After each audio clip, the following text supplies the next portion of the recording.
Trump will still speak to all leaders attending as a whole during the summit.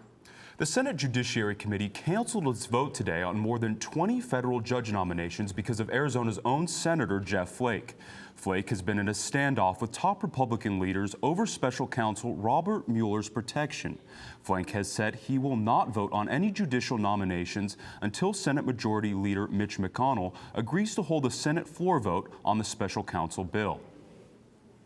You know, when this bill passed out of the Judiciary Committee, a bipartisan vote of 14-7, the majority leader said at that time, there's no worry, nobody's being fired, the president's not going to fire Mueller. Well, now the Attorney General has been fired, and someone who's been installed who's expressed hostility toward the Mueller probe, and he is now has oversight for that probe. So I don't know why we aren't more concerned here. I really don't.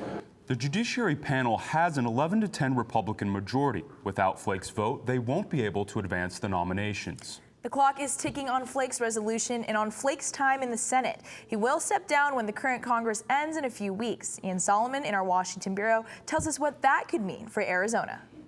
Between the retirement of Jeff Flake and the August death of Senator John McCain, Arizona's presence in Washington is in for a big change. Arizona loses a lot when it loses a John McCain.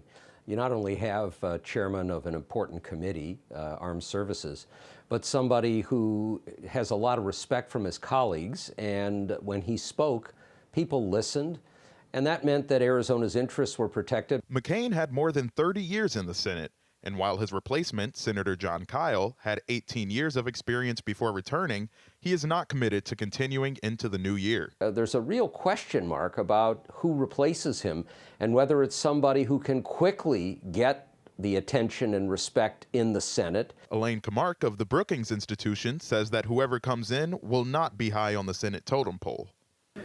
Well, they probably won't be committee chairman, okay, because they are freshmen. However, that doesn't mean a freshman like Senator-elect Kyrsten Sinema can't get the job done. She's clearly a very serious legislator, and hitting that ground running is going to be an important thing for her.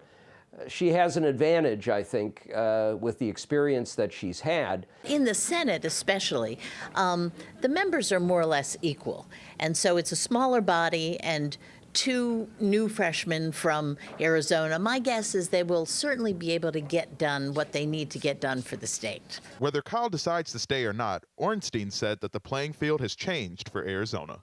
It won't be quite the same as it was when you had McCain and Flake. In Washington, Ian Soloman, Cronkite News.